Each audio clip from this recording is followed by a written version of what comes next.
Hi guys! Tara samahan nyo akong magluto ng aming ulam. Magla-live sana ako ngayon, kaya lang biglang nag-brown out.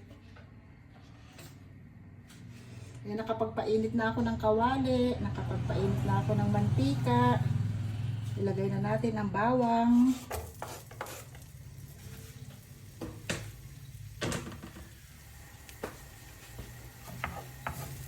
Buti hindi naman madilim at medyo may katabi akong bintana dito para may konting liwanag. Dahil dito po sa amin ay brown out.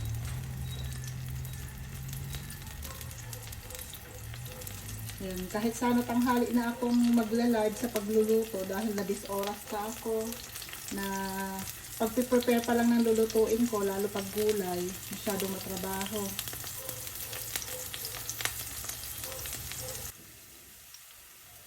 Kapag lumabas na yung aroma ng bawang at medyo nagba-brown-brown na siya, isusunod na natin ang ating sibuyas.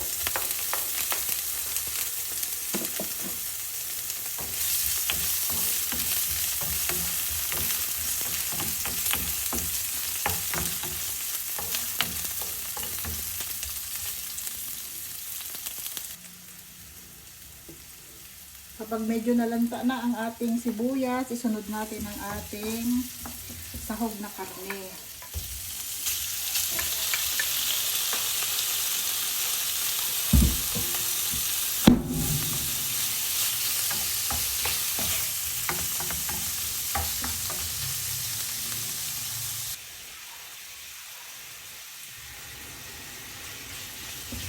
At isa po natin ang ating karne.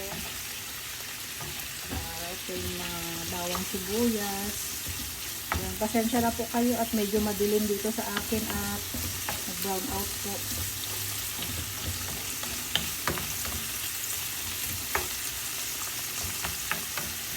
Tatakpan muna natin siya para siya ay maluto.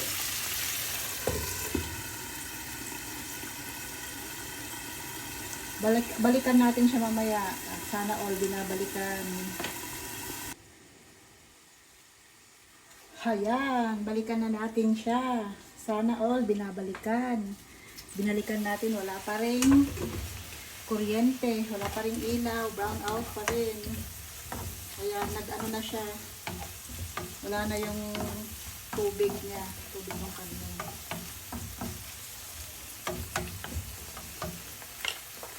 Timplahan natin siya ng paborito kong tasa paminta. Ayan. Lagay tayo ng dalawa.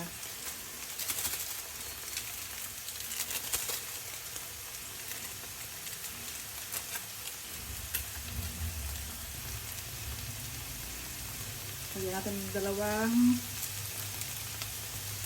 sachet ng paminta. At meron ako ritong 4 cubes ng palasa. At ako'y incomplete na naman. Wala pala akong oyster sauce. Kaya toyo ang ilagay natin. Ay. Ayun. May power na.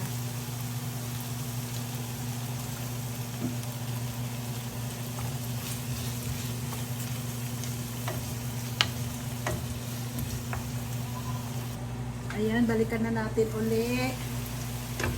Balikan na natin uli yung aking pinapalambot na panahog ko.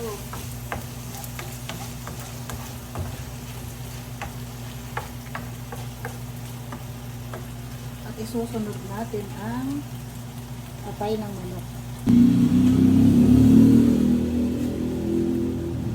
Ilagay na natin yung aking atay ng manok.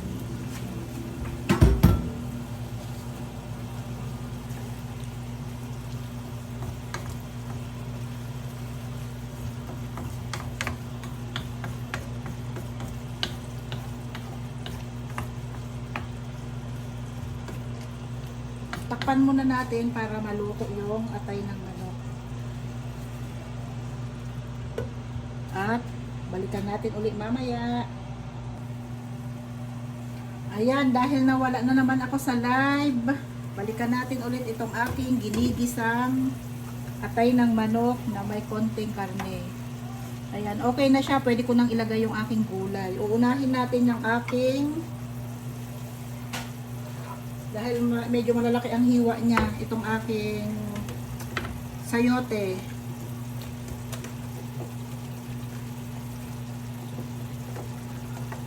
Unahin natin ilagay yung aking sayote dahil medyo napalaki ang mga hiwa. Ayan. Haluin. After nung sayote, lagay natin yung carrots dahil malalaki rin yung hiwa ng carrots ko. Ayan.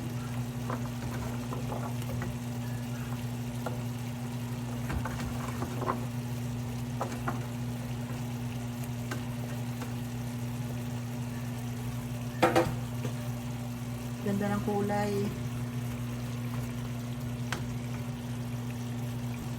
Takpan muna natin para maluto ang sayote at carrots.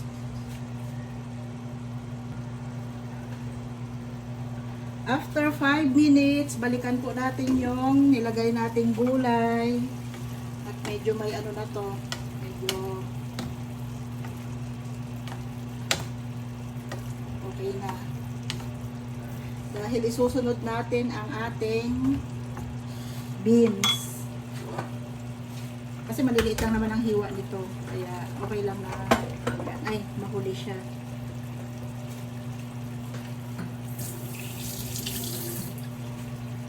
Lagay natin ang beans.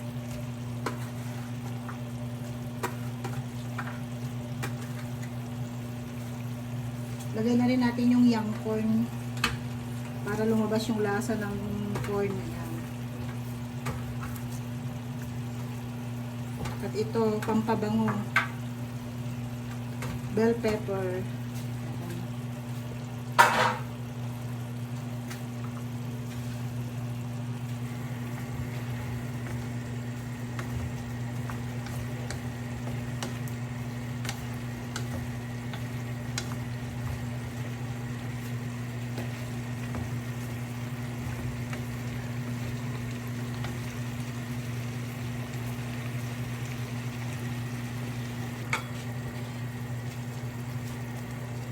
Halo-haluin natin para magpantay yung luto ng mga gulay ko.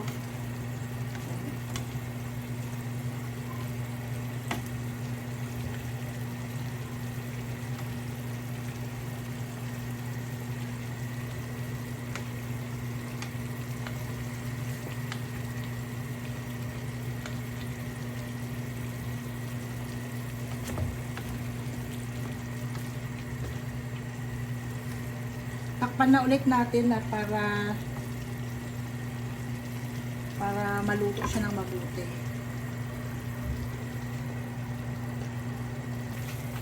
Araw-araw magpupuri, araw-araw ako ay sasamba, walang papantay sa pag-ibig mo, ikaw lang ang buhay ko.